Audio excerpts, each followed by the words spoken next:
Mas afinal, por que é que as crianças fazem birras? As birras são um comportamento provocado, entre outras coisas, pela frustração. Neste episódio, simplificamos o drama das birras. Vamos lá?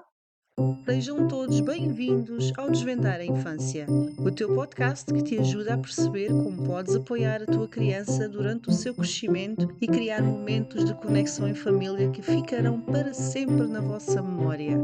Eu sou a Nádia Martins Cardoso, tenho formação em Educação de Infância e sou empreendedora digital. A infância é um período cheio de mudanças e é um grande desafio para os pais lidar com elas.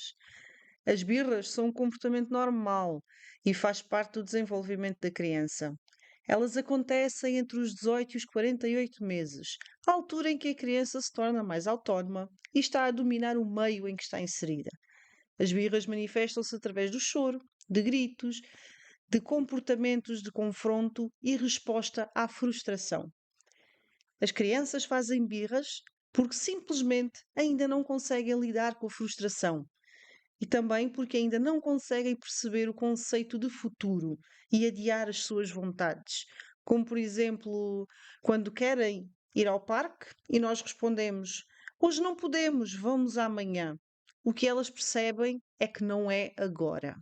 As birras acontecem também porque ainda não adquiriram competências para resolver problemas ou ainda não conseguem falar sobre o que estão a sentir, e a birra é a maneira mais fácil da criança expressar as suas emoções e ou necessidades.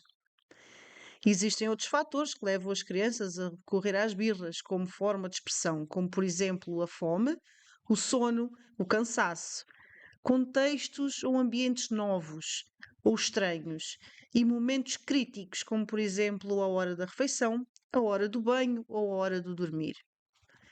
Quando a birra é acompanhada de choro e gritos, nós, pais, nem sempre agimos da melhor forma e acabamos por ceder às birras ou tomamos uma postura de autoridade mais agressiva ou de ameaça.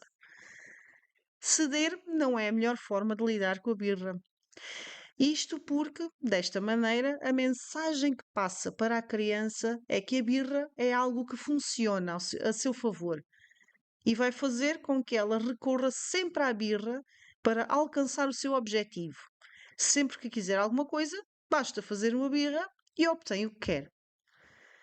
Uma postura de autoridade mais agressiva ou ameaça também não resolve o problema. Estas atitudes deixam a criança com medo e enfraquecem os laços afetivos. Então, como podemos lidar com a birra? Podemos conversar com a criança e explicar por que determinada coisa não pode ser feita. Aos 3 anos, ela começa a desenvolver a fala e começa a comunicar connosco, e por isso devemos dialogar com ela. Ignorar a birra pode resultar. A criança vai perceber que com esse comportamento não consegue ter a atenção dos pais. Ao ignorar, deves retirar toda a atenção. Não fiques a olhar para a criança, nem te mostres zangado. Continua apenas a fazer o que estavas a fazer, ou então afasta-te da criança. Definir regras e comunicá-las de forma clara à criança também é importante. Algumas regras podem ser mais flexíveis, outras não, como por exemplo os horários das refeições ou a hora de dormir, que podem ser diferentes durante o fim de semana, por exemplo. É também importante estabelecer limites para que a criança perceba que quem faz as regras são os adultos e não ela. Antecipar as birras também pode ser uma boa solução. Ninguém conhece melhor as suas crianças do que os próprios pais. Procura perceber como e onde as birras aparecem e quais são os fatores que fazem com que elas se descontrolem. Isto vai permitir que penses em estratégias e soluções antecipadamente. Manter uma rotina estruturada evita alguns gatilhos das birras, como o sono, a fome e o cansaço, e ajuda a resolver o problema. Evita ameaças em vão. Não vale a pena fazer uma ameaça se depois não a vais cumprir. A criança vai perceber que nada acontece e o comportamento vai se manter. É preferível uma consequência mais leve do que uma ameaça que não vais cumprir. Assim a criança acredita que os pais estão a falar a sério e que vai haver consequências. Não desautorize o outro adulto. É muito comum a mãe dizer não e o pai dizer sim, ou vice-versa. É normal que não estejam de acordo, afinal, são pessoas diferentes que pensam de maneira diferente e têm uma visão diferente das coisas. Mas ao invés de se desautorizarem mutuamente, conversem, cheguem a um acordo. Se não concordam um com o outro, está tudo bem, mas não o façam em frente da criança.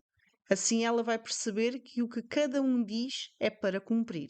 Evita interrogatórios e sermões, porque as crianças pequenas não os compreendem e por isso não têm efeito algum sobre elas. Caso a birra seja acompanhada por comportamentos agressivos, como bater nos pais, pode ser aplicada uma punição, por exemplo, não lhes dar aquilo que eles inicialmente queriam, aquilo que fez com que a birra começasse. Ameaçar e assustar a criança só faz com que a tensão aumente. Os pais não devem ceder nem dialogar com birras. Vamos deixar que a criança se acalme e explicar que não gostamos daquele comportamento e que haverá consequências sempre que se repetir. Usa uma linguagem simples e objetiva para que a criança perceba o que queremos dizer. Vamos ter calma, pais, e pensar que é só uma fase, entre muitas outras, e que vai passar, como todas as outras. Chegamos ao fim de mais um episódio de Desvendar a Infância. Partilha este episódio com alguém que consideres que irá beneficiar com ele. Convido-te também a deixar um comentário sobre o episódio. Vamos mudar o mundo uma criança de cada vez. Voltamos na próxima semana com mais um episódio. Até lá, cria memórias!